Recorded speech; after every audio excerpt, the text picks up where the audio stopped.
At the grand opening of the new hotel, my husband, a general manager, humiliated me by announcing he would marry his mistress in front of all the major investors. At that very moment, I withdrew my $50 million investment. My husband's face turned pale with panic. I instantly made his business collapse. The opening night of the luxurious hotel unfolded with great splendor and magnificence. Crystal chandeliers hanging from the ceiling cast dazzling light throughout the main hall of the building. The sound of classical music accompanied the conversations of the guests, which included prominent investors, successful entrepreneurs, and journalists from various print and television media. Waiters moved with steady steps, carrying trays of champagne glasses and exquisite appetizers specially prepared for this momentous evening. The atmosphere in the hall exuded overflowing class and wealth. No detail had been overlooked in this inaugural event. Everything was designed to delight the eyes and palates of the important guests present. In the front row of the seats of honor sat Valentina. She looked incredibly elegant and serene, clad in a haute couture dress that accentuated her figure. Her face radiated calm, but the look in her eyes revealed sharp intelligence and great caution. She was there as the legitimate wife of Mark, the CEO, who was the main star of the event that night.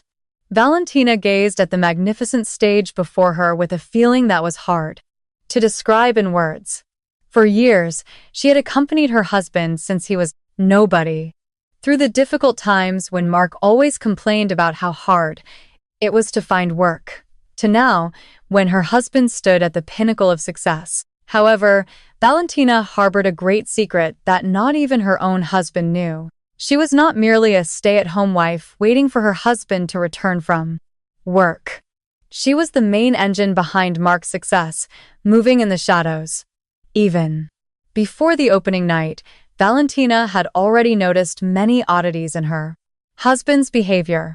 Mark often came home late with all sorts of tired excuses about accumulated work. An unfamiliar perfume often clung to his shirts. However, Valentina was a Dadio times Dadia woman who used logic. She decided not to accuse him directly without solid and valid proof. She sent her trusted man to investigate Mark's movements over the past few months without arousing suspicion. It was through this secret investigation that Valentina discovered all her husband's rottenness and betrayal. Mark was not only having a clandestine affair with Lauren, his secretary at the company, but he had also shamelessly squandered company project money to pamper his mistress. Valentina kept her pain to herself. She refused to crumble. She attended that night's event not as a victim begging for pity, but as someone who had total control of her husband's life chessboard. She deliberately let Mark reach the height of his arrogance. First, she let her husband fly high, enjoying the accolades so that his fall would be much more painful and irreparable. Mark ascended the stage too. Enthusiastic applause from the guests filling the room. The man seemed very confident. An arrogant smile played on his face as he stood before the carved wooden podium and began to adjust the microphone. The main spotlight was now completely focused on Mark's figure. The man cleared his throat gently, trying to calm the noisy atmosphere in the room before beginning his opening speech. He greeted the investors one by one in a tone of voice that tried to be as authoritative as possible. Mark began to speak of his hard work, his sleepless nights, and the various heavy obstacles he had seemingly overcome alone to erect this incredibly magnificent building of dozens of floors. Each time Mark praised his own achievements and genius, Valentina just smiled slightly from her seat.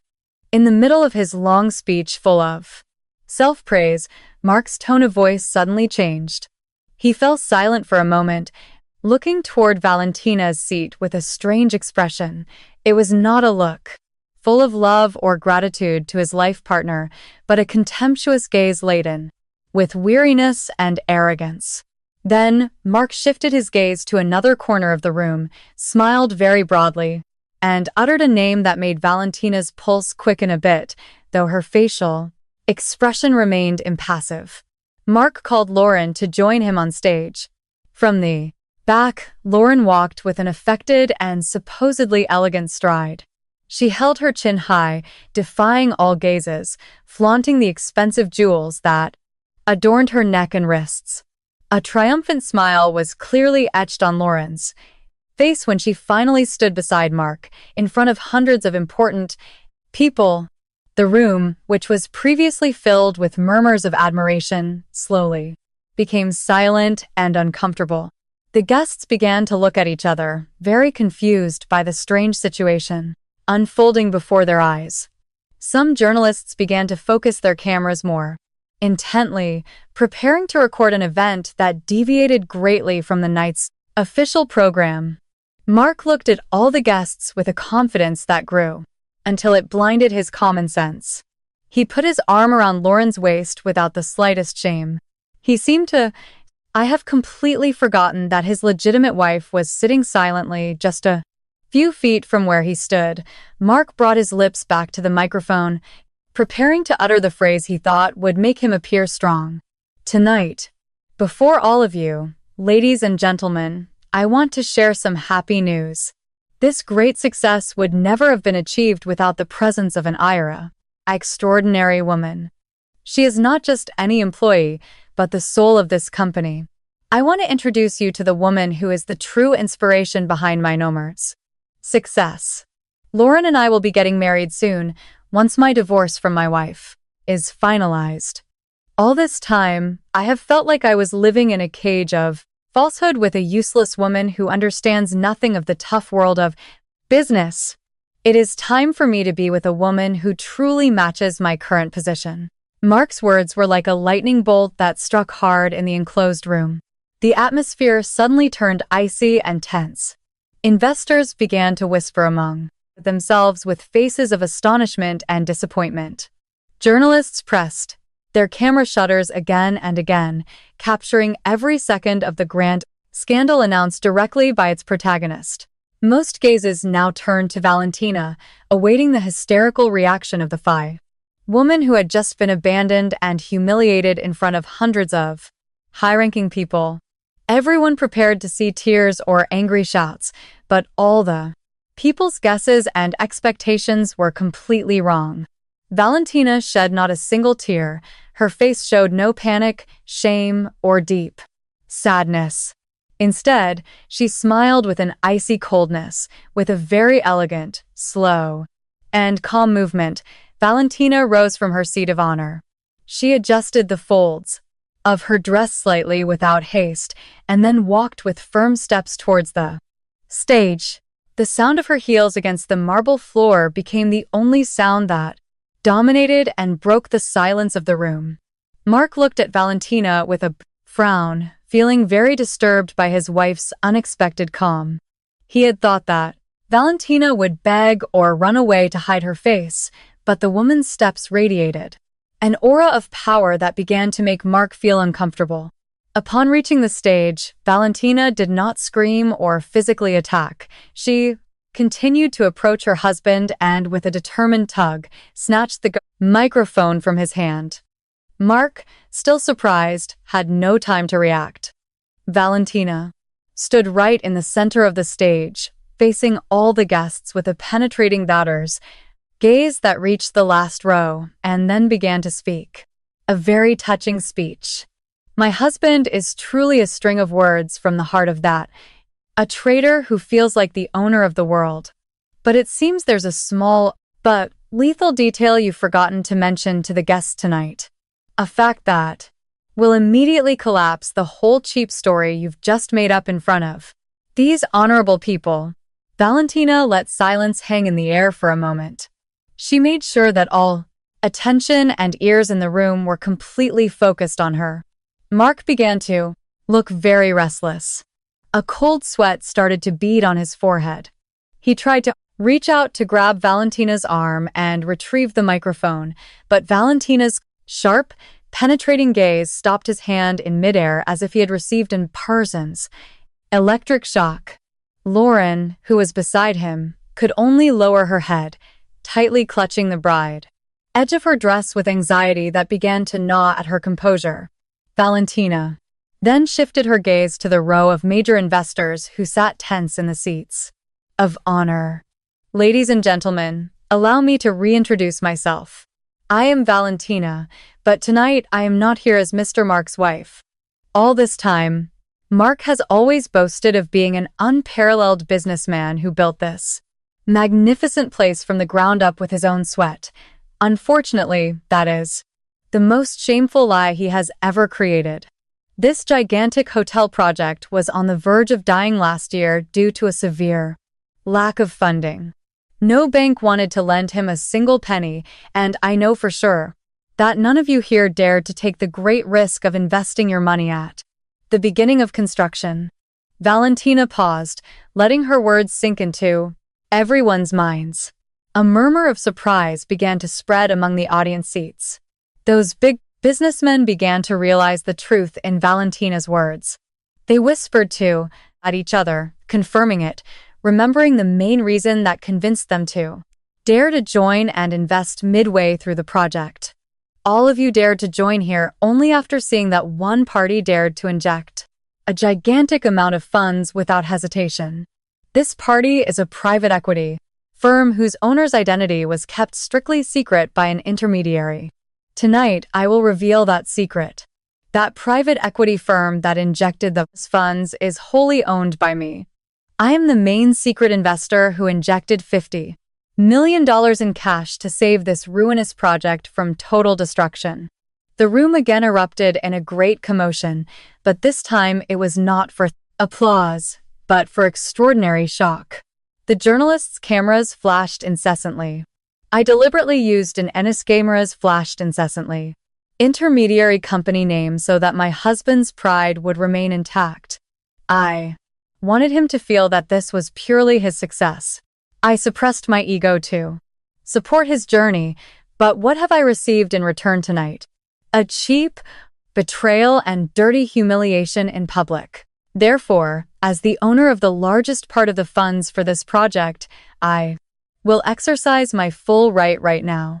According to the breach of morality conditions clause clearly stated in our written contract, I declare that I am withdrawing all my money along with interest and penalties. From this very second.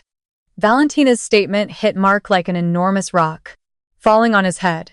The man's face instantly turned pale, almost bloodless. He took a step back with a trembling body, looking at his wife with a look of disbelief mixed with extreme fear. His mouth opened and closed, trying to catch his breath. The entire room suddenly became very noisy and uncontrollable. Journalists became even wilder, taking photos, realizing that this event was the most sensational business downfall news of the year. The other investors began to rise from their seats, shouting all kinds of questions, demanding certainty about the security of their sesame investment funds if the main pillar of the project unilaterally withdrew. Mark, seized by extraordinary panic, struggled to control the situation that was already in ruins. He hastily stepped forward and snatched the microphone from Valentina's hands with an abrupt gesture. Don't speak lightly in front of my partners. Who do you think you are to withdraw money as easily as flipping your hand? That money has already been spent on building the entire concrete structure and beautifying this building. Legally, you can never withdraw it unilaterally because your money has already been transformed into a physical building. You are just a woman blinded by jealousy and raving because you don't accept my decision, Mark shouted with a trembling voice, trying to defend himself. Mark forced a laugh, looking at his guests with a pleading expression to convince them. Ladies and gentlemen, I beg you to remain calm and return to your seats. My ex-wife's mind is disturbed by the emotional pressure of the moment. Our company is very safe and strong. No one in this world can make a giant project like this collapse with just an empty threat like this. Mark used all his energy and voice to quell the massive panic that was starting to heat up in the Burdias opening hall. He desperately hoped that his argument about the money having been converted into a physical building could save the remnants of his honor before the guests. However, Valentina was not affected or moved back a step by her husband's shouts. She stood firm as a rock, radiating an authority that made Mark's panic seem pathetic. Valentina knew very well that Mark was the lazy type who ignored important details in stacks of documents. Her husband only cared about the amount of figures coming in without bothering to carefully read, line by line, the binding conditions clearly stated in the legal documents.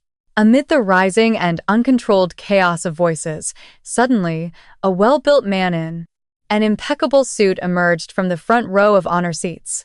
The man had a calm, but penetrating gaze, and his steps were firm and determined. In his right hand, he firmly held a thick leather briefcase full of official documents. The man walked up the stage stairs, making his way through the crowd of journalists who instantly moved aside to let him pass. The appearance of this mysterious figure raised big questions in the minds of everyone who witnessed it. He stood right next to Valentina with an upright posture. He placed and opened his briefcase on the podium with a clear click and then pulled out a thick stack of documents with the official state seal. The man slowly adjusted his glasses before looking directly and intently at Mark, who was trembling more and more with fear spreading throughout his body. That man was the legal spearhead Valentina had specially brought that night to settle everything cleanly. The man in the impeccable suit radiated an aura of authority that no one in the said room could dispute. He stood before Mark and all the guests and then loudly introduced himself as the official legal advisor to the main investor, directly managed by Valentina. Without waiting for anyone's approval, the man opened his leather briefcase further and began to distribute copies of the cooperation agreement to the big businessmen who sat tense in the front row. The papers with official state seals changed hands very quickly. The atmosphere suddenly filled with the sound of hastily turned paper sheets. The big businessmen scanned each line of text with frowns, looking for the truth of Valentina's words from a moment ago. The lawyer took the microphone that was on the podium. He began to explain the details of the agreement in very direct and straightforward language, destroying any loophole of defense Mark might have thought of. According to the binding cancellation clause, Miss Valentina has the one absolute right to withdraw all her funds without any deduction if it is proven that the party receiving the funds, that is, Mr. Mark, has committed a violation of the morality clause that stains the honor and good name of the company. The public announcement of infidelity tonight is the most flagrant proof of non-compliance that does not require a long judicial process. That document was the death sentence for the business Mark had always been so proud of. The devastating effect of those document copies occurred in a matter of seconds, like a row of dominoes collapsing at once. Realizing that the largest investor had withdrawn and that Mark's company would go into receivership that very night, the other investors took immediate action to save themselves. They did not want their money to burn in a business run by someone who was about to lose all his fortune. Several major businessmen rose from their seats simultaneously. They pointed directly at Mark's face furiously, shouting and demanding that their money be returned in full that very night, before all the company's assets were seized by the state. The opening hall, which was previously filled with laughter and praise, had now become a cruel courtroom for Mark. Mark retreated with a lost look. He could no longer calm his guests because his voice was drowned out by insults and demands for compensation, which echoed from all directions. His grand plan to humiliate his wife had backfired, destroying him to the foundations. Mark looked at Valentina's lawyer with bated breath, realizing he had fallen into the trap he himself had created. None of his business partners were willing to defend him, because in the business world, money and trust are everything. When those two things disappear, Mark is just a useless man waiting to be kicked off the stage of honor. According to the cancellation clause, Mr. Mark must return the full amount of funds within 24 hours or all his assets will be seized without exception. The lawyer's voice resonated above the commotion, delivering the final gavel that sealed the company's fate. Seeing the man who had always pampered her now helpless and cornered, Lauren felt a great panic. However, her arrogant nature and habit of belittling others made her mouth move faster than her brain. She stepped forward, covering Mark's body as if she wanted to be the heroine who saved the situation. Lauren looked at Valentina's calm face with a look full of hatred and forced arrogance. She was convinced that the existence of the magnificent building they were in was tangible proof of Mark's wealth that no one could touch, much less a woman who had just been abandoned. "Withdraw your money." "Mark isn't afraid at all," Lauren shouted, her neck veins bulging, trying to restore the authority they had already lost. "He still has full ownership of this luxurious building and everything in it. Your money is nothing compared to the total value of this building." Hearing the empty challenge shouted by Lauren, the opening hall, which was previously filled with shouts of anger, fell silent again.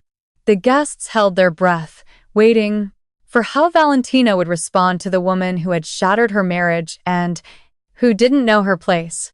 Valentina showed no sign of anger. Instead, she smiled very slightly, a cold smile that made anyone who saw its hair stand on end. Instead of responding to Lauren's shouts with harsh words, Valentina elegantly turned around, slowly opened her luxurious handbag, and pulled out a document folder with a shiny hologram, preparing to deliver the final blow that would end both their stories. Valentina held the folder of official documents high so that all eyes in the cell room could see it clearly, especially Mark and Lauren's. Under the brilliant light of the chandeliers, the holographic seal on the document reflected a blinding golden light. It was not a simple debt agreement, but the proof of the lost supreme ownership recognized by state law. Valentina handed the folder to her lawyer to reveal the truth. The lawyer opened it very carefully and then read its contents aloud, a voice that cut off Mark's last vestiges of hope until nothing was left. It seems Lauren did not carefully read the company files. Or perhaps Mr. Mark deliberately concealed this reality because he was too ashamed to admit it. Valentina said in a very calm but hurtful tone of voice, "This luxurious building you are so proud of, every inch of the marble floor you walk on, stands on land that is my property. It is land inherited from my family." That statement created another immense shockwave in the opening hall. Mark had always behaved like a tyrannical king who owned everything, buildings/things for soul, his business empire from scratch with his own hands. But the reality was that he was only a tenant. All the property documents for the tens of thousands of square meters of land were clearly in Valentina's family's name. When Mark started his business and had no suitable place to build his grand project, it was Valentina who lent him the land with very strict lease conditions on paper, although Mark never paid, assuming his wife would never claim it. Valentina's lawyer continued his explanation to all present. Since Mr. Mark's company is now in receivership due to the unilateral withdrawal of $50 million, Mr. Mark automatically breaches the main condition of the land lease. Any commercial use lease rights that Mr. Mark has held until now are null and void as of tonight. According to current civil law, any permanent construction along with all its contents on said land becomes the property of the landowner as a form of legitimate compensation. Mark had lost his money, his good name, and now he lost the only building he had just inaugurated with such arrogance. "Since you haven't paid, your husband's rights expire at this very instant. Please get off my property," Valentina ordered in a flat voice, leaving no room for debate. Hearing that eviction order, Mark's legs seemed to lose their bones. His arrogance completely crumbled to the ground. He fell to his knees on the Bataver's and rail marble stage with an empty and pathetic look. His two hands trembled violently as he realized that all his hard work, his deceptions, and the lies he had built for years had vanished in less than half an hour. Mark slowly crawled towards his wife's feet, ignoring the hundreds of daco pairs of eyes that looked at him with utter contempt. He tried to grab the edge of Valentina's dress, discarding the remnants of his dignity to avoid a deadly bankruptcy. "Valentina, we can talk about this calmly. Don't destroy me like this," Mark lamented in a trembling voice with tears of regret beginning to wet his cheeks. "I was wrong. I was a fool. Please give me one more chance. Don't take everything from me." Valentina stepped back before that man's dirty hands, touched her clothes. She looked Mark up and down, as if she were seeing a useless pile of dust. There wasn't a hint of pity in Valentina's eyes. Mark's betrayal was too deep and rotten to be forgiven with crocodile tears like those. The woman had locked her a heart months ago when she first discovered evidence of her husband's infidelity with his secretary. Meanwhile, Lauren, seeing Mark kneeling and begging like a pathetic man, began to cry with fear. Her beautiful fantasies of becoming the wife of a rich businessman, living in a giant house, and spending money without limits, suddenly shattered. The man she had idolized and embraced so dearly was no longer anyone but an unemployed person with a mountain of debts. Lauren backed away from Mark. Her eyes darted wildly, looking for a way out to save herself from the terrible vortex of destruction.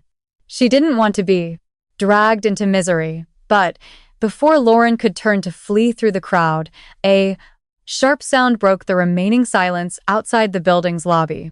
The sound of police sirens howling shrilly grew closer and closer to the main entrance. Flashes of red and blue lights reflected through the large windows of the hall, signaling the arrival of authorities who had not been invited to the rouse celebration. Already tense, it became a new episode of panic. The arrival of law enforcement was part of Valentina's grand plan, which had been meticulously and flawlessly crafted. The sharp sound of security vehicle sirens shattered what remained of the silence in the building's courtyard. The attention of all the guests, previously focused on Mark's prostrate figure on the stage floor, shifted towards the main entrance. A new tension seized the magnificent inauguration hall.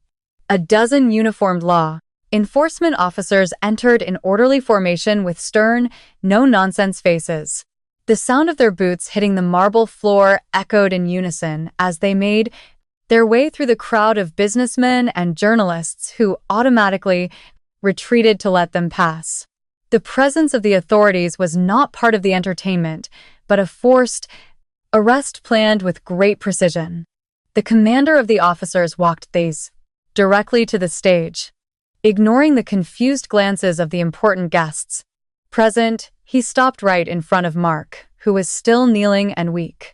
With his face drenched in cold sweat, the commander pulled an official sealed warrant from his uniform pocket and read its contents aloud, echoing throughout the room.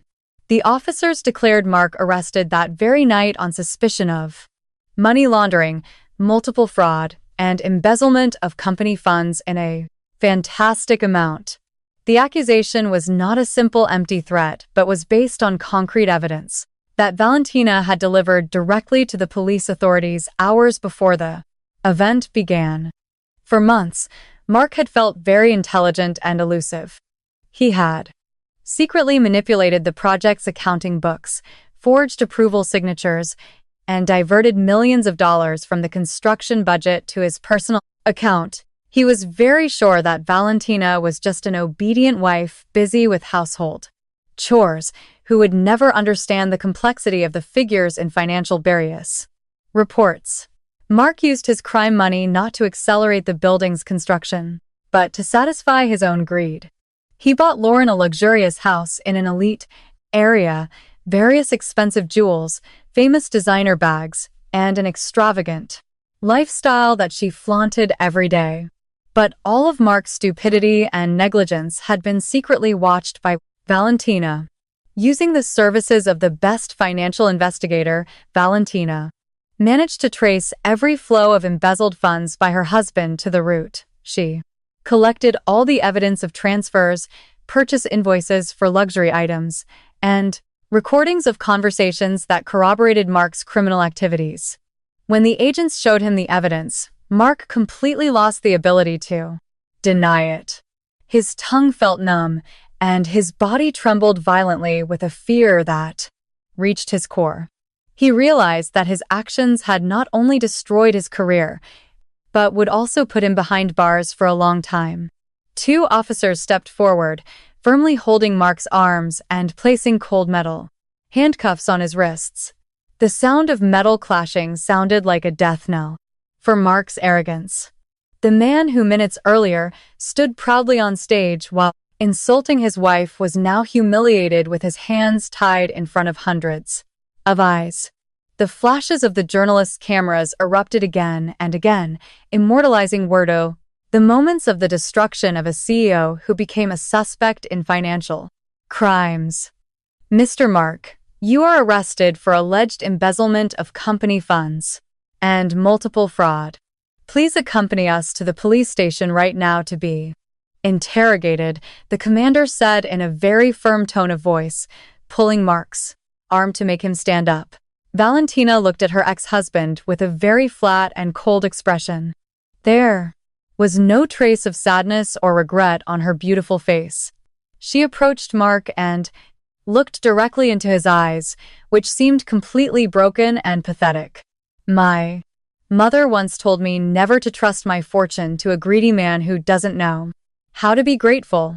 Unfortunately, you have perfectly proven that my mother's words were 100% true.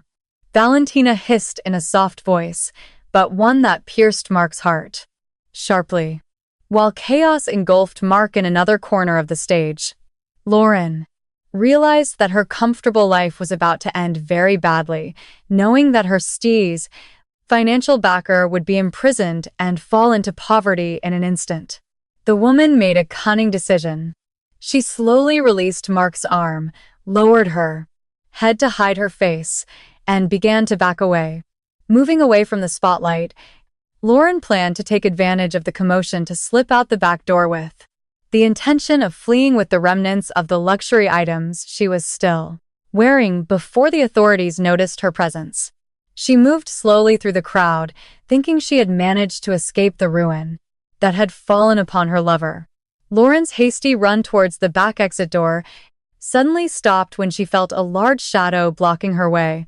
Two burly men in impeccable suits stood with their arms crossed in front of the double door. They were Valentina's personal bodyguards who had been instructed from the serie tvalentinas.com, beginning to ensure that no traitor could escape the opening hall that night. Lauren was startled, forced an awkward friendly smile, and tried to pass between the two men. However, the bodyguards quickly extended their arms, completely blocking the exit without saying a word. Realizing her attempt had failed, Lauren's panic increased. She tried to turn around to look for another exit, but one of the bodyguards, with a quick but non-violent movement, grabbed her by the shoulder and guided her back to the personal's center of the room. Lauren resisted a little, complaining and asking to be released, but her strength was no match. She was dragged back into the main spotlight, right in front of the crowd of guests and journalists who were still busy photographing Mark's arrest. Lauren's presence, forcibly dragged to the center of the room, caused a new wave of attention. The cameras instantly turned towards her, recording the terrified face of the home wrecker. Now, trapped with no way out, Valentina descended from the stage with a very elegant and calm step. She approached Lauren, whose body now trembled violently from a mixture of shame and fear. In front of all the investors and law enforcement officers, Valentina revealed new facts that made everyone in the Frias room look at Lauren with utter contempt. Valentina explained in detail how this woman had consciously enjoyed the fruits of stolen company money. All the items Lauren was wearing at that moment were not the result of her hard work, but evidence of a crime that had harmed many. Party. Take off that necklace and that watch right now, Lauren. All of that was bought with stolen money from my company, Valentina ordered in a very firm voice that resonated throughout the room. Lauren instinctively put her hands to her neck and wrist, as if trying to protect those valuables. Tears began to flow, profusely, ruining her thick makeup. She begged in a trembling voice, insisting that all those items were gifts from Mark and that she had the right to keep them. However, a nearby law enforcement officer stepped forward and explained that any assets or valuable items purchased with money from a crime had to be confiscated at that moment as evidence for the trial. There was no negotiation possible in matters of evidence seizure. With trembling hands and shameful sobs, Lauren was forced to remove the diamond necklace from around her neck. She also had to hand over the expensive watch and designer bag that she had boasted about so much to the wives of the businessmen. Those shiny objects were put into a special transparent police plastic bag. In the blink of an eye, Lauren was stripped of all her false luxury. She now stood only in a borrowed dress and a very disheveled appearance, being the object of laughter and mockery from the guests she had previously looked down upon. The stotterer shame that overwhelmed her completely destroyed her dignity to the lowest point. This humiliating event did not go unnoticed by Mark, who was being led towards the exit by the officers. Seeing the woman he had adored, for whom he was cross, willing to destroy his own company, trying to flee and leave him to rot alone in jail, Mark's anger erupted uncontrollably. His blind love instantly turned into a very deep hatred. He struggled in the agent's grip, turning his head towards Lauren with bulging neck veins and a face reddened with fury. Woman, do you want to run away and leave me after all my money was spent on you? How dare you try to flee after enjoying all my fortune? Mark shouted in a hoarse voice, breaking the commotion. Upon hearing the insults from the man who had failed to protect her, Lauren did not remain silent. Panic and shame made her lose control of her emotions. She responded to Mark's shouts with the same force, ignoring the fact that their feminist fight was being witnessed by hundreds of important people. You're the useless fool. You promised to make me a grand lady, but it turns out you're just a thief who uses his own wife's money. I want nothing to do with your downfall, Lauren retorted, pointing at Mark's face from a distance. The great fight between the two traitors became the most embarrassing spectacle in the history of the business world. They insulted each other, blamed each other, and exposed each other's miseries in public. Their shouts resonated, revealing their true greedy and selfish nature. The guests only shook their heads, watching the scene, which was both pathetic and satisfying. Meanwhile, Valentina remained in her place with her arms crossed over her chest and a victorious smile playing on the corner of her lips. She let these two destroyers of her life tear each other apart and tear apart their own dignity, marking the end of their era of glory built on a great lie. The morning sun had not yet fully warmed the earth, but the hustle and bustle across the country was already focused on a very surprising news story that shook various sectors. The news of the ruin of a young entrepreneur, acclaimed as the new construction magnate, had spread much faster than the wind. In every corner, from modest coffee shops on the outskirts to the closed boardrooms of giant corporations' top executives, Mark's name was the only inexhaustible topic of conversation. The night before, that man had positioned himself at the top of the world with utter arrogance. However, that morning, his face appeared embarrassingly on all newspaper front pages and internet news. Headlines, written in large, bold letters, seemed to compete to reveal every crime he had committed. The infidelity scandal, the embezzlement of investor funds, and the arrest at the inauguration site. They became the main course that satisfied the public's curiosity. As the news continued to spread uncontrollably, like fire devouring dry undergrowth. A dramatic scene unfolded in the courtyard of the magnificent building that the night before had been a silent witness to Mark's downfall. By direct order of Valentina's legal team, which had now taken full control of the building, a group of professional workers was hired early in the morning. Their task was one: to erase all traces of Mark's name and existence from that place, using heavy machinery that moved slowly. The workers began to dismantle the gigantic sign with Mark's name, which stood with great arrogance at the very top of the building. One by one, the giant metal letters were forcibly removed from their supports. The screeching of metal rubbing together and the loud thud as the letters fell to the ground sounded like a very heartbreaking melody of destruction for anyone who still felt sympathy for that man. But the workers continued their task tirelessly. No trace of glory remained. Every picture on the wall that showed Mark's face, every engraving of his name, custom-made to decorate the main lobby, everything was removed and thrown into a landfill. The luxurious building was completely Valentina's again, thoroughly cleaned of everything that smelled of her husband's betrayal. The removal of the name symbolized that Mark would no longer have a place in the business world.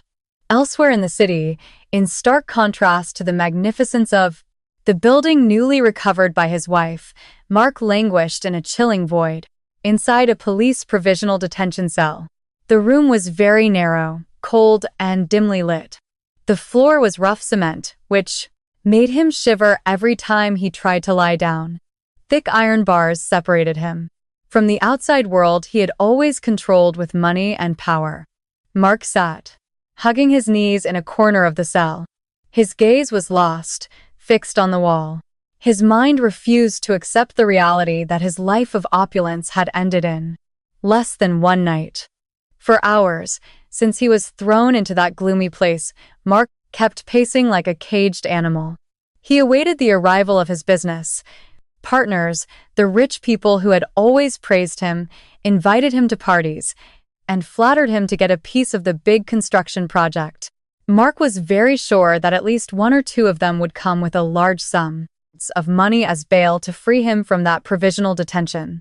He had even prepared a defense speech to convince them that his arrest was just a misunderstanding and that he would soon turn the situation around to get revenge on Valentina.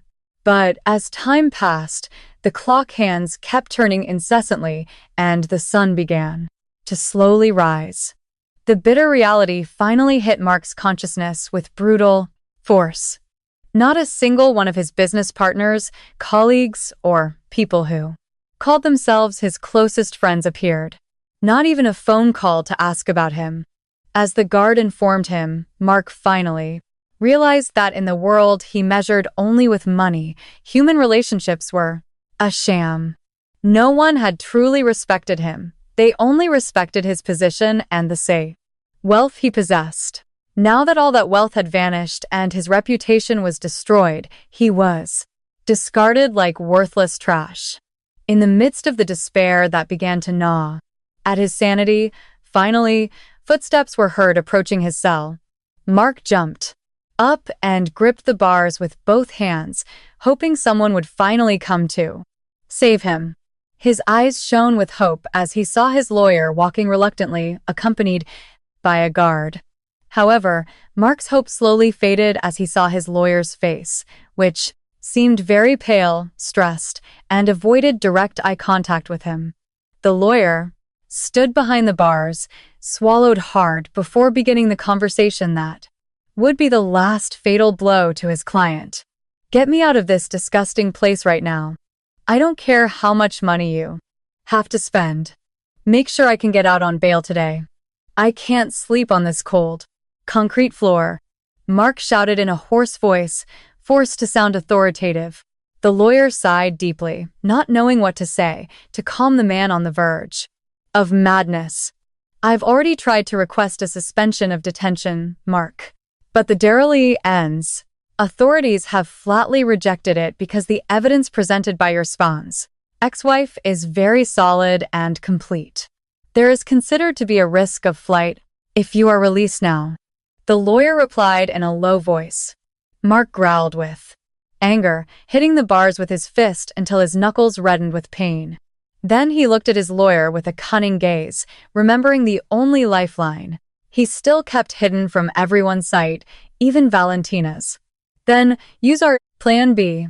Liquidate the funds from the secret account I opened in a foreign bank a few months ago.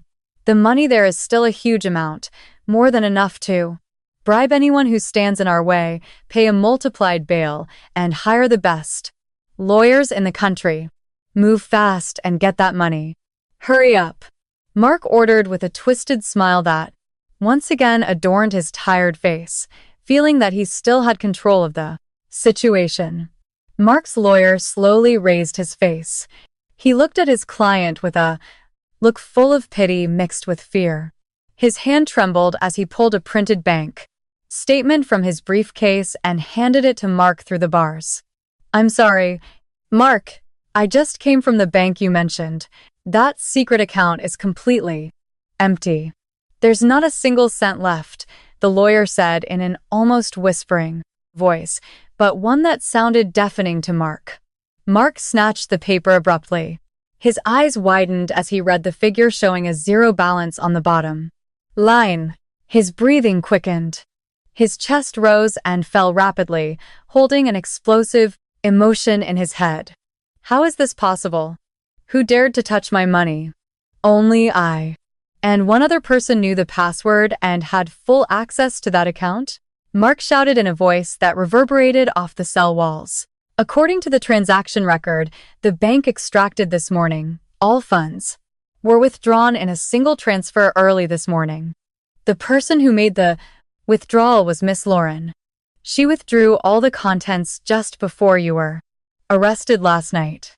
And after that, we lost all trace of her movements. His lawyer's explanation brought Mark's world crashing down into the darkest abyss. The man's body swayed backward.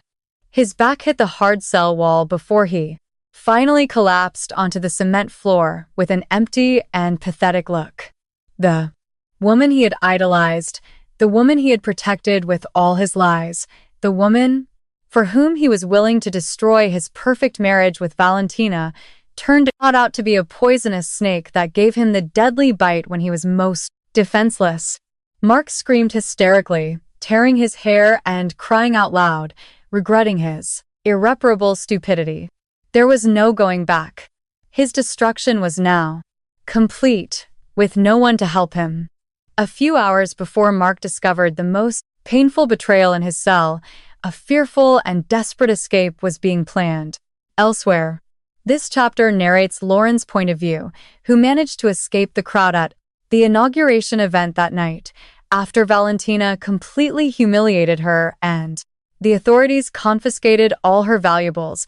Lauren was allowed to leave. The arrest warrant was only for Mark. Amidst the massive panic and the piercing glances of the guests who looked at her with contempt, Lauren ran out of the building, kicking off her broken high heels to move faster in the darkness. Lauren stifled her sobs as she hailed a taxi on the street and ordered the driver to take her quickly home. During the trip, her mind worked frantically. She knew Mark would be found guilty and imprisoned for a long time. That man was finished and no more profit could be extracted from him. Lauren had no intention of visiting him, much less waiting for him to get out of jail. For her, their relationship was purely an actors aimal, exchange of life's pleasures. When fortune disappeared, there was no reason to stay. She had to flee far from everyone's reach before the authorities looked for her to question her or turn her into a witness in the huge embezzlement case. Upon arriving at her temporary residence, Lauren locked all the doors and drew the curtains. Her body still trembled, but her greed overcame her fear. She remembered a great secret Mark had once confided in her when he was drunk with love for her charms. Mark had given her complete access and the password to a secret bank account he used to keep most of the money stolen from investors. Lauren knew that Valentina might have been very meticulous in tracking the brawlers. company's finances, but the secret account was outside her oversight and had not yet been confiscated.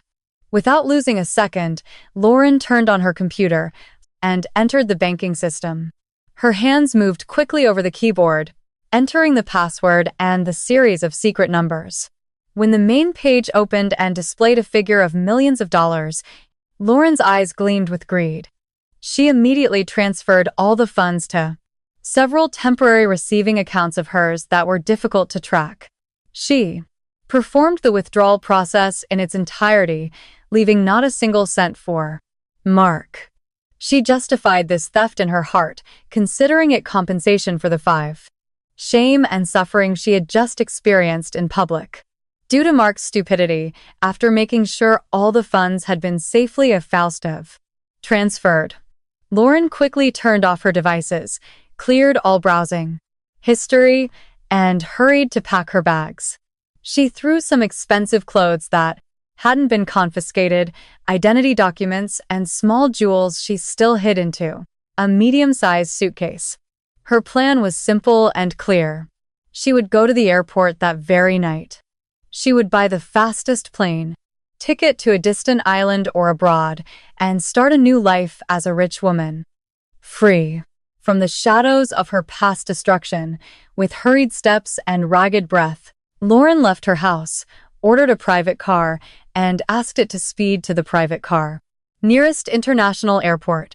Throughout the journey, Lauren kept looking back, tormented by the suspicion that some law enforcement officers were following her in the dark. The airport, at that early hour of the morning, was still quite crowded with passengers queuing. Lauren walked with long strides as she pulled her suitcase.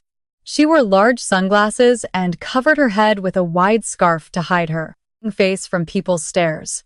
She was very afraid that someone would recognize her from the scandal news, which by then must have already erupted in all media. She immediately went to the ticket sales counter and handed over a large sum of money without bargaining the price to get a seat on the next flight, which would depart in 2 hours. The ticket purchase process went smoothly, which made a smile of relief slowly appear on the cunning woman's lips, but the real obstacle awaited her just ahead. After getting her plane ticket, Lauren confidently headed to the BRCA's immigration and boarding document control counter. She handed her passport to the uniformed agent behind the glass. The agent took Lauren's passport, opened it, and scanned the part with her data into the passport automatic control system. Lauren waited, tapping her fingers on the counter, a little impatient to sit comfortably in the plane seat. She imagined the pleasant and carefree life that awaited her at her destination, living with the millions of stolen dollars. Suddenly, the document scanner emitted a loud beep accompanied by a flashing red light.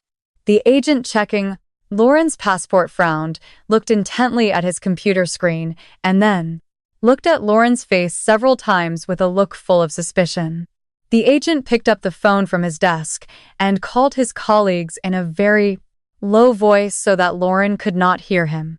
Seeing the strange reaction of the people, Lauren's heart began to beat fast. A bad feeling ran down her neck. A cold sweat again wet her palms. "I'm sorry, Miss Lauren. Your passport has been forcibly retained in our system. Your identity is currently under an exit ban order issued by the high authorities. You are strictly prohibited from traveling outside the territory for any reason," the agent said in a firm tone as he held Lauren's document under the counter. "There must be a mistake in your system. Check it again. I am an honorable person. I have a lot of money. I can pay whatever it takes for you to let me through tonight. My plane is about to leave. Don't look for trouble with me." Lauren snapped in a voice trembling with panic, starting to make empty threats, typical of someone cornered. But instead of letting her pass, Lauren's words only triggered the arrival of several uniformed airport security agents who were already approaching the control counter. They immediately surrounded Lauren from all sides, closing any possibility of her escaping. Lauren tried to resist, kicking her suitcase and screaming to be released, but her strength was useless. A plainclothes law enforcement officer stepped forward, showed his badge, and made a statement that left Lauren weak in the legs. "Miss Lauren, you are arrested on charges of criminal conspiracy, misappropriation of funds from fraud, and money laundering. The secret account you just emptied a few hours ago has been under the full surveillance of our authorities since the beginning of Jackers. The investigation. All your fund flows have been traced and frozen in the banking system. You, no longer have a single cent." Lauren collapsed onto the cold marble floor of the cold airport, exactly in the same position as her lover a few hours earlier on the Prof. Lynn's inauguration stage. Her dream of living a luxurious life abroad was shattered. The millions she had just stolen vanished without her being able to enjoy them. Her hands were cuffed behind her back, and she was escorted through the crowd of passengers who stared at her in astonishment. The homewrecker's escape had been thwarted decisively and shamefully. Meanwhile, in a different place, days continued to pass. Mark, still held in jail with his false confidence, prepared to face the divorce trial with Valentina amidst the total ruin that afflicted him. The man's mind was still clouded by irrational greed, as his marriage was celebrated without a screed. Long initial debate. Mark, who did not remember at all what he had signed back then, wholeheartedly believed that he had the right to demand the division of Valentina's entire fortune into 2 equal parts before a court. He smiled cunningly in his cell, preparing to launch a last counterattack on the woman who had destroyed his business empire, unaware of the terrible surprise Valentina had prepared for him in the courtroom. The family courtroom that morning felt very cold and rigid, as if the air inside had frozen to receive the tension that was about to erupt. The walls lined with carved teak wood echoed every step of the officials coming and going, preparing the trial files. The long rows of solid wooden benches were filled with a crowd of journalists who had waited since dawn to get a front row seat. None wanted to miss a second of the last act of the fallen businessman's marital drama, whose case had become the talk of the entire country for the past few weeks. The morning sun filtering through the large glass windows on the right side of the room only made the trial atmosphere even more tense.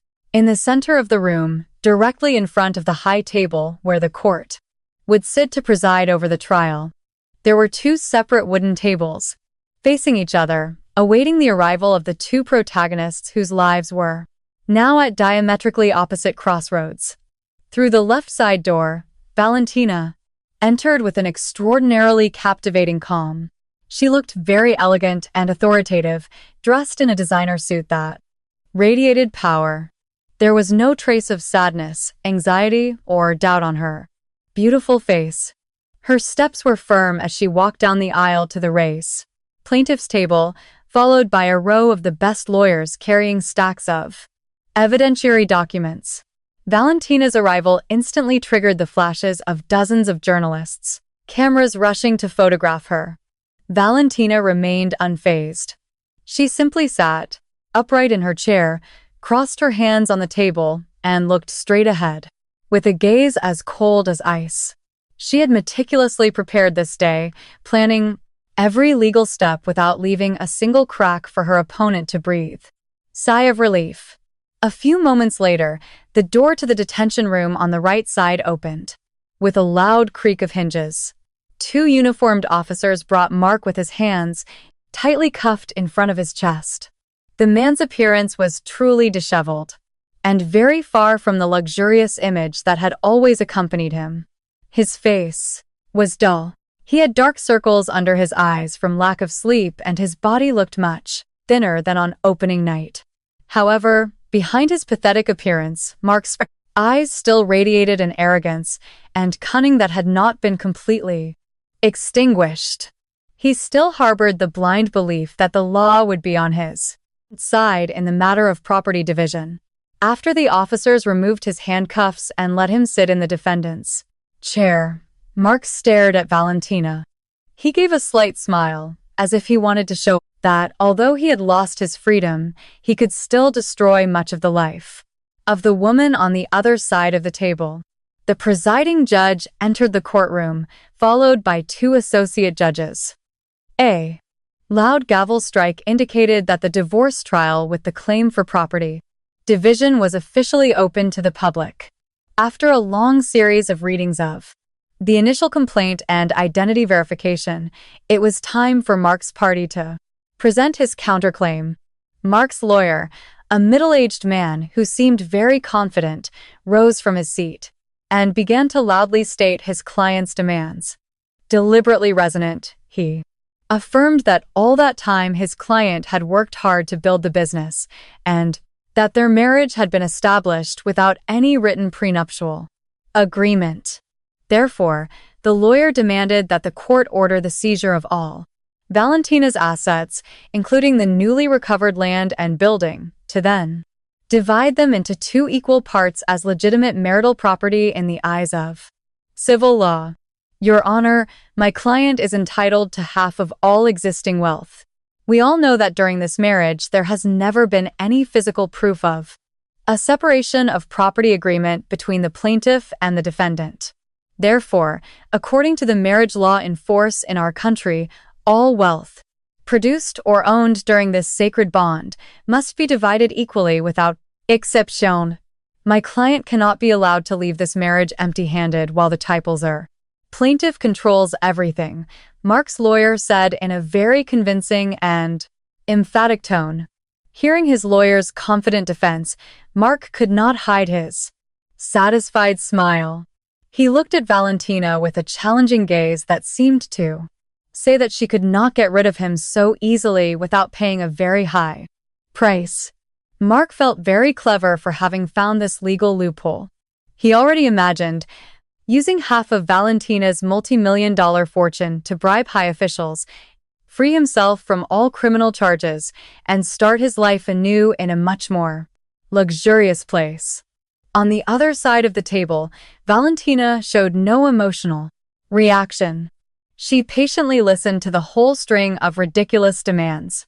When the Ransbury.Prus presiding judge gave her the floor to respond, Valentina did not ask her lawyer to speak. She chose to stand up and confront her husband's arrogance herself. With a very slow and measured movement, Valentina opened her leather briefcase, took out an old folder with paper yellowed by time, and handed it to the court official to take directly to the court table. The attention of the entire room focused on the old paper with the state coat of arms that Valentina had handed over. An extraordinary demand from the Brassard arms that defendant. Unfortunately, my husband's memory seems to have deteriorated from spending too much time thinking about how to betray me, Valentina said in a soft voice, but with deadly sharpness. Your Honor, I request permission to present as evidence the agreement for total separation of property legally signed before a notary and in the property registry on the same day before we celebrated our marriage years ago. Valentina's statement instantly froze the smile on Mark's face. The courtroom suddenly filled with murmurs of surprise from journalists, whispering in disbelief. Mark's lawyer instantly paled, turning to his client with a look that demanded an explanation, but Mark himself seemed very confused. He shook his head repeatedly, trying to remember when he could have signed such a document. His memory was forced back in time to the early days when he was a poor, young man begging for financial help for his business from Valentina's late father. At that time, Valentina's family had presented him with a thick stack of documents that he had to accept as a condition for receiving the help he so desperately awaited. It seems you really forgot to read the papers you signed when you begged for your first capital from me and my family years ago. Since you were too greedy and too eager to see fresh money flowing into your account, you signed all those documents without reading a single line. Valentina continued, staring intently into Mark's eyes, which now widened with immense fear. That is the total separation of property agreement. In that document, it is written very clearly that all real estate assets, land, cash, and companies that are in my name can never be disputed or claimed as community property under any circumstances. The presiding judge read the document very carefully, verifying each signature and seal of authenticity embedded in the letterhead. After a thorough review with the other judges, the president nodded in approval. The document was recognized as legal and irrefutable evidence by any party. All the false hopes Mark had built collapsed in seconds. He realized with total despair that he was indeed leaving this marriage penniless. Worse still, with all his business destroyed and a huge debt of compensation to investors, Mark officially became the poorest person with a debt of millions of dollars. He slumped in his chair, covering his face with his handcuffed hands as he lamented his fate. The sound of the judge's gavel resonated, closing that day's trial, officializing their separation, and sending Mark back to his cell. With no hope for the future. A year has passed since the great storm swept through the lives of those full of falsehood. The wheel of time continues to turn, accompanying the great changes that have occurred in the bustling city center. The imposing building that once stood as a silent witness to the most shameful betrayal has transformed into something far more extraordinary. This morning, the streets around the building are filled with rows of beautiful flower wreaths from various giant companies and important figures. The spacious main lobby has been decorated with a celebration that reflects genuine luxury and elegance. Today is a historic day when Valentina finally cuts the ribbon, reopening the main doors of the giant building under the banner of a new company, completely under her control. This building is no longer just a luxury hotel, but has become the strongest business center and corporate empire, highly respected by friends and foes. Across the country, Valentina stands on the stage of honor, this time not as anyone's companion, but as the queen and sole ruler of her own kingdom. Her business attire looks dazzling, radiating the aura of an intelligent, strong, and indomitable female leader in the face of any obstacle. A sincere smile plays on her face as she greets all the business partners who look at her with total respect and admiration. There are no longer shadows of sadness or wounds from the past in her eyes. Valentina has shown the world that even the worst betrayal can become the fuel to reach the true pinnacle of success. She looked out at the sea of people in the front of her with a sense of peace she had never felt before.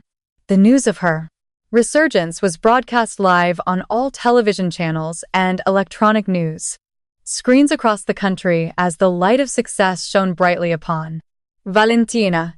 In another corner of the world, darkness and suffering tormented the souls of those who once sowed evil.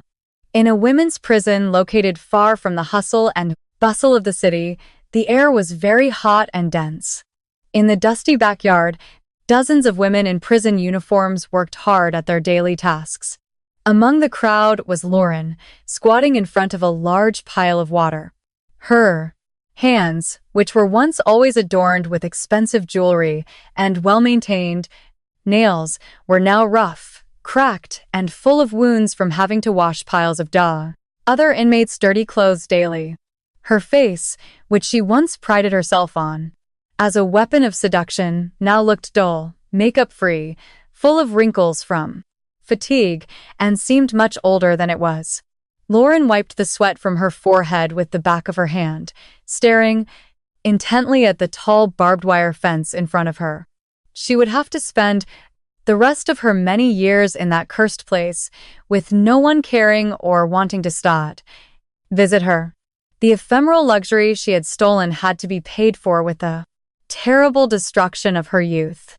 In a different place, a much more pathetic situation was that of the former CEO, who used to pride himself. In a maximum security men's prison cell, Mark was undergoing a punishment routine that broke every bone and the remnants of his dignity, wearing a brightly colored prisoner's uniform with a large number on his back. The man was kneeling, holding a rough floor brush. He was assigned the task of cleaning the entire prison bathroom area, which was very dirty and smelled rotten. Mark scrubbed the moldy floor with the little strength he had left. His breathing was short, and his body was thin and malnourished. Every time he stopped to rest, a guard harshly shouted at him to, "I'll get back to work."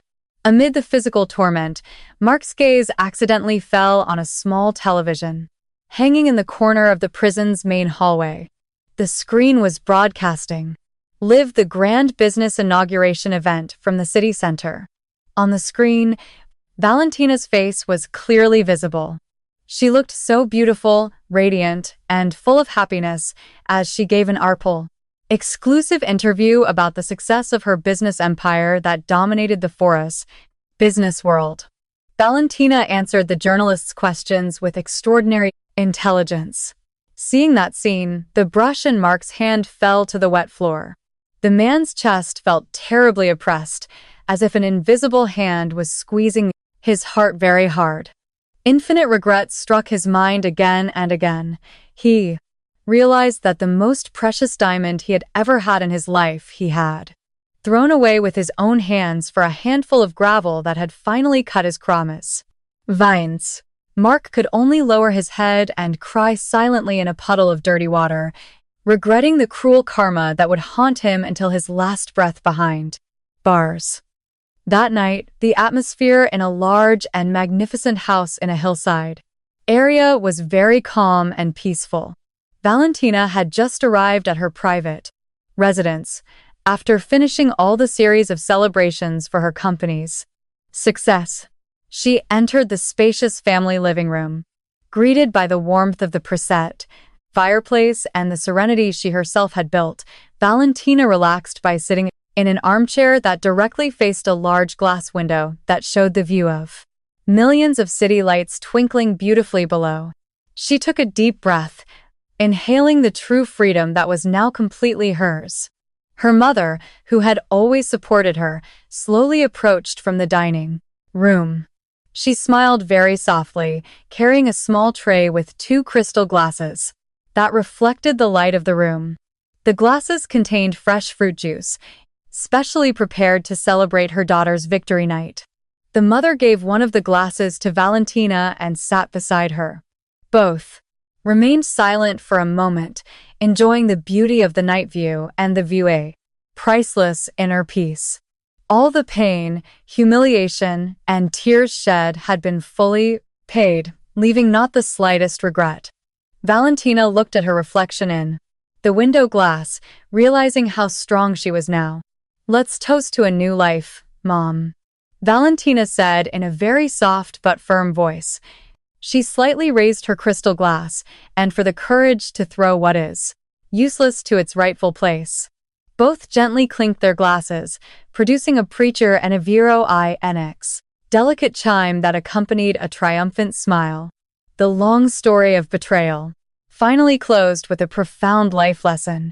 Betrayed kindness never dies. It only sleeps for a moment to then reemerge as the force of a storm that mercilessly sweeps away all evil. The audience and readers were left reflecting on the end of this story with an immensely refreshing satisfaction.